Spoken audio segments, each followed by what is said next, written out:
রব্বুল আলামিন শিক্ষার গুরুত্ব সম্পর্কে কোরআন এবং হাদিসে বহু জায়গায় বহু স্থানে শিক্ষার গুরুত্ব নিয়ে আলোচনা করেছেন। জায়গায় জায়গায় আল্লাহ পাক রব্বুল আলামিন শিক্ষার গুরুত্ব নিয়ে আয়াত অবতীর্ণ করেছেন। তার মধ্যে একটা হলো যে কুল হাল ইয়াস্তাবিল্লাযিনা ইয়ালামুন ওয়াল্লাযিনা লা ইয়ালামুন।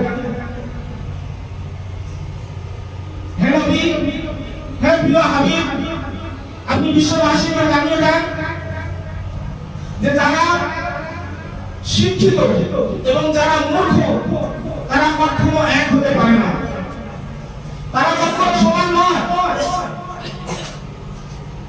আমরা জানি ইসলামের সর্বপ্রথম যে ওহীর সূচনা হয়েছিল গারে হিরা, সেখানে প্রথমে বলা হয়নি হে নবী, আমি উম্মতে মুহাম্মাদীকে বা মানব জাতিকে আমার ইবাদত করার উদ্দেশ্যে আমি সৃষ্টি করেছি, সুতরাং সর্ব উৎকৃষ্ট ইবাদত হলো নামাজ, সুতরাং আকিমুস সালাহ ওয়া আতুজ যাকাত। হে নবী, আপনি নামাজ কায়েম করুন, যাকাত প্রদান করুন। ওহীর সূচনা এই দিয়েই হতো, কিন্তু না, আল্লাহ সেই মহান ইবাদত পালন করতে গিয়ে যেন আমার ত্রুটি না হয়, আমার আকীদায় যেন ত্রুটি না থাকে, যার কারণে ইবাদতের আগে আল্লাহ পাক রব্বুল আলামিন সর্বপ্রথম শিক্ষার কথা বলেছেন। ইকরা, হে নবী, নামাজ কায়েম আপনার করতে হবে না, যাকাত আপনার প্রদান করতে হবে না, আপনি সর্বপ্রথম পড়ুন, ইলম অর্জন করুন, তারপরে আপনি ইবাদত করবেন। ইকরা বিসমি রাব্বিকাল্লাযী খালাক। আমরা সবাই জানি যে এই ওহীর সূচনা ইকরা দিয়ে হয়েছে। ইকরা মানে হলো পড়ো। হ্যাঁ নবী, তুমি পড়ো। কেন আল্লাহ তো বলতে পারতেন নামাজ কায়েম করো, যাকাত প্রদান করো, হজ আদায় করো। না, আমি যদি সেই নামাজ কায়েম করতে যে যদি আমার সেই নামাজ সম্পর্কে জ্ঞান না থাকে, বিদ্যা না থাকে, যে কখন আল্লাহু আকবার পড়তে হবে, কখন সালাম পড়তে হবে, কখন সূরা ফাতিহা পড়তে হবে, কখন সূরা মিলাতে হবে, কখন আমার সিজদা করা ওয়াজিব হবে, এসব ইলম, এসব জ্ঞান যদি আমার না থাকে, সেই নামাজ সম্পূর্ণ হবে না, আল্লাহ তাআলা কবুল হবে না। তো শিক্ষার মর্যাদা দিতে গিয়ে আল্লাহ রাব্বুল আলামিন সর্বপ্রথম ওহী ইকরা দিয়ে শুরু করেছেন। সেই শিক্ষা নিয়ে সমালোচনা করার জন্য আমরা এক জায়গায় বসেছি। হাদিস শরীফের মধ্যে আল্লাহ রাসূল সাল্লাল্লাহু আলাইহি ওয়াসাল্লাম এই শিক্ষা নিয়ে কি বলেছেন, দুটো একটা হাদিস শুনে নিন। আল্লাহ রাসূল সাল্লাল্লাহু আলাইহি ওয়াসাল্লাম বলেছেন, মান ইউরিদুল্লাহু বিহি খায়রান ইউফাক্কিহু ফিদ্দীন।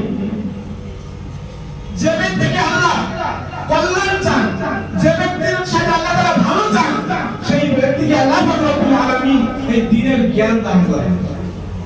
দুনিয়া জ্ঞান নয়, দ্বীনের জ্ঞান।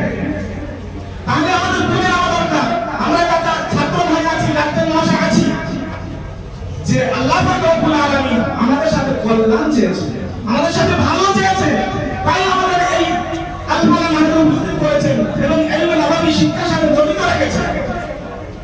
আমাদের মতো বহু মানুষ তারা দুনিয়া কামানোর জন্য, দুনিয়া অর্জন করার জন্য এক অপরের সাথে প্রতিযোগিতা লেগে আছে। কে কত বড় হতে পারে, কে কত সম্পদ অর্জন করতে পারে, কে কিরকম ক্যারিয়ার তৈরি করতে পারে, তাদের ব্যস্ত হয়ে আছে। কিন্তু আমি আপনি সেই জ্ঞান যে জ্ঞান লাভ করলে দুনিয়ায়ও সফলতা অর্জন করব এবং আখিরাতেও সফলতা অর্জন করব, সেই জ্ঞান শিক্ষা করার জন্য, সেই জ্ঞান নিয়ে চর্চা করার জন্য, সেই জ্ঞান নিয়ে সমালোচনা করার জন্য একত্রিত আল্লাহ করেছেন। তাই আল্লাহ তাআলা লাখ লাখ শুকরিয়া আদায় জ্ঞাপন করি। যাই হোক, প্রিয় নবী সাল্লাল্লাহু আলাইহি ওয়াসাল্লামের অসংখ্য হাদিস আছে, ছোট্ট একটা হাদিস বলে আমি শেষ করব। তাদারুসুল ইলমি সাআতান খায়রুম মিন ইহয়াইহা। শিক্ষার গুরুত্ব কতটা যারা মাদ্রাসায় পড়ে, যারা আলেম হচ্ছে, তারা বলতে পারবে। আল্লাহ রাসূল সাল্লাল্লাহু আলাইহি ওয়াসাল্লাম সমাজ জবানে জানাচ্ছেন, তাদারুসুল ইলমি সাআতান মিনাল লাইল খায়রুম মিন ইহয়াইহা।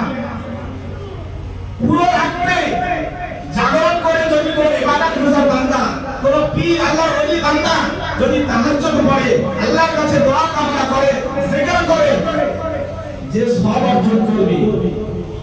একজন ছাত্র 1 থেকে 2 মিনিট, 5 মিনিট, 10 মিনিট, 1 ঘন্টা যদি ইলম নিয়ে চর্চা করে, এই দ্বীনের জ্ঞান নিয়ে চর্চা করে, বলা হয়েছে সে ওই সারা রাত ইবাদত করে আল্লাহর চাইতে যে আল্লাহর